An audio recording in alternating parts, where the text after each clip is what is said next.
আসসালামু আলাইকুম সুপ্রিয় শিক্ষার্থীবৃন্দ, আশা করি তোমরা অনেক অনেক ভালো আছো। আমিও আল্লাহর অশেষ রহমতে ভালো আছি। আজকে আমি নবম দশম শ্রেণীর বীজগাণিতিক রাশি অধ্যায়ের একটি অঙ্কের সমাধান করব। এই অঙ্কটির সমাধান দেখলে তোমরা এই টাইপের যতগুলো অঙ্ক রয়েছে সবগুলো অঙ্কের সমাধান অতি সহজেই করতে পারবে। এই টাইপের অঙ্ক বিভিন্ন ধরনের এমসিকিউ প্রশ্নে এবং সৃজনশীল প্রশ্নের ক নম্বরে দেখা যায়। প্রথমে তোমরা কি করবে, এই অংশ যেটি রয়েছে এই অংশের কাজ করে নেবে।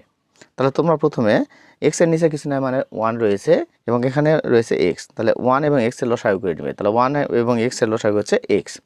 তারপর তোমরা কি করবে, এখানে যেহেতু 1 রয়েছে সেই 1 দ্বারা এক্সকে ভাগ করবে। তাহলে 1 দ্বারা এক্সকে ভাগ করলে হবে এক্স, এক্স দ্বারা এক্সকে গুণ করলে হবে এক্স স্কোয়ার। তোমরা লিখবে এক্স স্কোয়ার, তারপর প্লাস চিহ্ন আছে প্লাস চিহ্ন দিবে।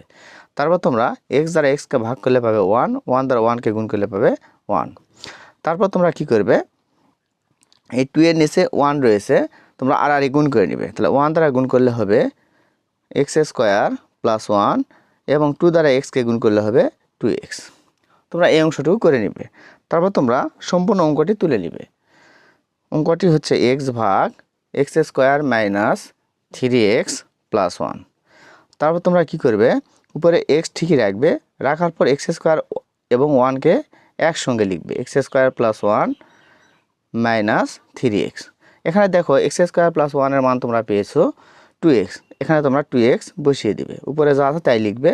তাহলে 2x মাইনাস 3x তোমরা বিয়োগ করলে পাবে, উপরে x লিখবে, এখানে নিচে বিয়োগ করলে পাবে মাইনাস x। তাহলে x কাটা যাবে, যার পর থাকবে -1।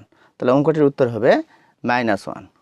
তোমরা যদি 1 নম্বর অঙ্কটি বুঝে থাকো তাহলে 2 নম্বর অঙ্কটির উত্তর কত হবে আমাকে কমেন্ট বক্সে জানাও।